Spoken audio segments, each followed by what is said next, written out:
عزیز students السلام علیکم۔ جماعت ساتویں ہے اردو کتاب۔ تو آج ہم چیپٹر نمبر 6 پارٹ نمبر 3 میں آپ لوگوں کو آج میرا ٹاپک ہے، آج میرا موضوع ہے شبنم اور کوثر کے بارے میں۔ تو آپ دھیان سے دیکھیے میرے عزیز اسٹوڈینٹس۔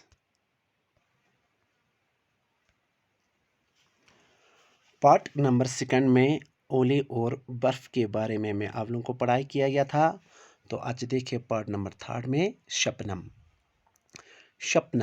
شبنم کے بارے میں آپ دیکھیں۔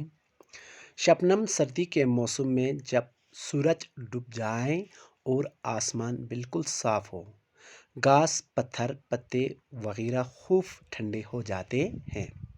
یعنی شبنم ہم کسے کہا جاتا ہے؟ شبنم ایک پانی کے قطرے ہوتے ہیں، پانی کے بندن ہوتے ہیں جو پتوں کے اوپر ہوتے ہیں اور گھاس کے اوپر ہوتے ہیں۔ جب وہ ٹھنڈا ہو جاتے ہیں سورج ڈوبنے کے بعد، تو اس کے اوپر کیا ہوتے ہیں؟ یعنی چھوٹے چھوٹے بندن ہوتے ہیں، پانی کے بندن ہوتے ہیں، قطرے ہوتے ہیں، ان سے ہم کیا کہا جاتا ہے؟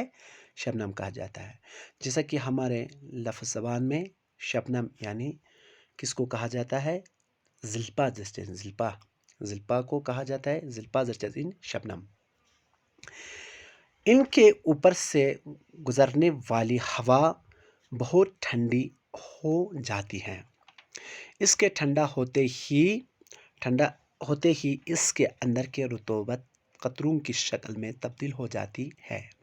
رطوبت کا مطلب ہوتا ہے نمی ہوتا ہے، رطوبت کا مطلب یعنی نمی ہوتی ہے، قطروں کی شکل میں تبدیل ہو جاتی ہے، یعنی قطروں کی شکل میں تبدیل ہو جاتی ہے۔ وہ قطرے پتیوں کے اوپر موتی کی طرح جڑے ہوئے نظر آتے ہیں، انہیں قطروں کو شبنم کہتے ہیں۔ شبنم کے قطرے اگر سخت سردی کی وجہ سے جم جائیں تو اس سے پالا کہتے ہیں۔ اگر یہ قطرے سخت یعنی ٹھنڈا ہو جاتے ہیں اور وہ جم جاتے ہیں، یعنی ٹھنڈا ہونے کی وجہ سے وہ قطرے چھوٹے چھوٹے قطرے ہوتے ہیں، وہ جم جاتے ہیں، اس سے ہم پالا کہتے ہیں۔ پالا کا مطلب ہوتا ہے وہ برف کی طرف ہوتا ہے، یعنی پالا وہ کیا ہوتا ہے؟ برف کی طرف ہوتا ہے۔ جیسے کہ لفظ سے ہمارے زبان میں کیا کہا جاتا ہے؟ پالا یعنی باموں کو کہا جاتا ہے، باما زرچزین پالا۔ جب کبھی پالا پڑتا ہے تو کھیت سیاہ پڑ جاتے ہیں۔ جب یہ پالا پڑ جاتا ہے تو ہمارا کھیت کیا ہوتا ہے؟ کالا ہو جاتا ہے، یعنی کھیت جو بالکل کالا ہو جاتا ہے، اور فصلیں تباہ ہو جاتی ہیں، اور تمام فصل کیا ہوتا ہے؟ تباہ ہو جاتی ہے۔ کوثر یعنی کوثر کس سے کہا جاتا ہے؟ اب دیکھو، جڑوں میں زمین کے قریب کی ہوا سرد ہو جائے تو ہوا کی رطوبت قطروں میں تبدیل ہو جاتی ہے۔ یعنی جڑوں میں زمین کے قریب کی ہوا سرد ہو جاتی ہے، ٹھنڈ ہو جاتی ہے، تو ہوا کی رطوبت، ہوا میں جتنی نمی ہے وہ قطرے سب تبدیل ہو جاتی ہے، اور یہ قطرے فضا کے گرد و غبار کے ذروں میں شامل ہو جاتی ہیں، اور یہ قطرے فضا یعنی ہواؤں میں گرد و غبار کے ذروں میں شامل ہو جاتے ہیں۔ اس طرح پورے فضا دھندلی ہو جاتی ہے، یعنی دھندلی مطلب ہوتا ہے اندھیری ہو جاتی ہے، دھندلی ہو جاتی ہے۔ کوثر کی وجہ سے بعض وقت فضا اس قدر دھندلی ہو جاتی ہے کہ سامنے کے درخت اور سامنے آنے والی گھڑیاں نظر نہیں آتے ہیں۔ شہروں میں دن کے وقت اس قدر اندھیرا ہو جاتا ہے کہ سڑکوں کی لائٹ روشن کر دی جاتی ہے۔ کوثر بعض وقت دن کے 12 بجے تک یا دن کے 2 بجے تک چھایا رہتا ہے اور ہر طرف اندھیرا ہی اندھیرا رہتا ہے۔